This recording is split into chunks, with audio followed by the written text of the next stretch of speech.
2 साल 19 दिन, यह है टाइमलाइन उस बारूदी जंग की जिसमें रूस और यूक्रेन उलझे हुए हैं।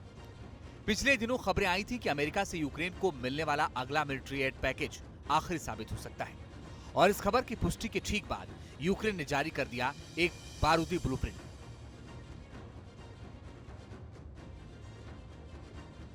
एक मिनट 16 सेकेंड के इस वीडियो को गौर से देखिए।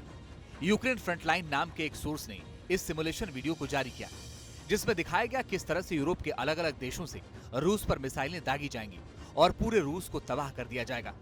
इस एनिमेशन के साथ ये जानकारी भी दी गई है कि इस किस्म का हमला उन हालात में किया जाएगा जब युद्ध के दौरान रूस से परमाणु हथियारों को दागा जाएगा।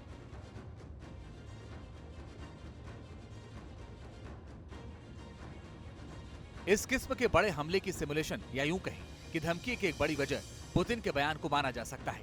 कुछ दिन पहले के इंटरव्यू में पुतिन ने कहा था,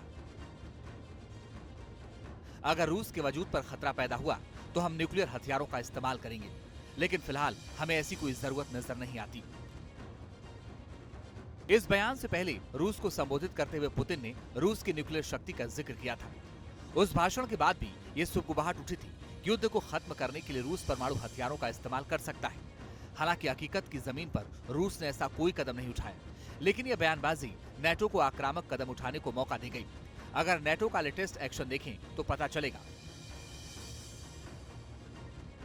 बाल्टिक सागर में नेटो के विमान लगातार पेट्रोलिंग कर रहे हैं और 2 मौकों पर रूस के फाइटर जेट्स और टोही विमानों को इंटरसेप्ट कर चुके हैं। वहीं दूसरी तरफ शीत युद्ध के बाद नेटो का सबसे बड़ा युद्धाभ्यास यानी स्टेफास्ट डिफेंडर 2024 भी लगातार जारी है, जिसका एक बड़ा हिस्सा रूस के पड़ोसी देशों में आयोजित किया जा रहा है।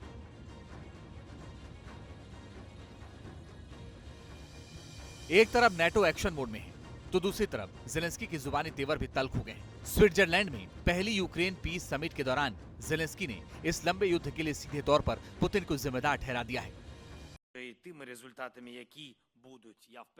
हमें शांति समिट में रूस के प्रतिनिधि नजर नहीं आ सकते। हम ऐसे लोगों को कैसे न्योता दे सकते हैं जो सब कुछ बर्बाद करने पर तुले हैं। हमें यूक्रेन के लिए शांति और स्थायित्व चाहिए। दुनिया के सभी देशों को एक ठोस प्लान बनाना चाहिए जिसके जरिए नतीजे सामने आ सके। उसके बाद ही रूस के प्रतिनिधियों को बातचीत के लिए बुलाना चाहिए। आक्रामक तेवर, आक्रामक बयान और आक्रामक नीति, रूस विरोधी खेमा एक साथ फुल ऑन एक्शन मोड में आ गया है और इसी वजह से उठ रहे हैं कुछ संगीन सवाल। क्या नेटो का प्लान रूस को परमाणु हमले के लिए उकसाना है?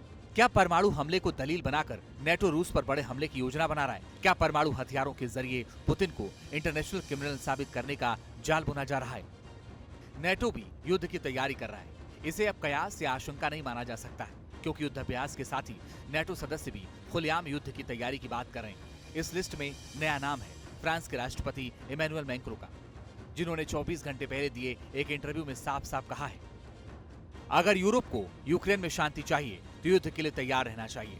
अगर 2 साल के युद्ध के बाद पुतिन इस मोर्चे को जीतने में कामयाब हो जाते हैं तो यूरोप की साख पर बट्टा लग जाएगा। हम किसी भी कीमत पर पुतिन को जीतने नहीं दे सकते।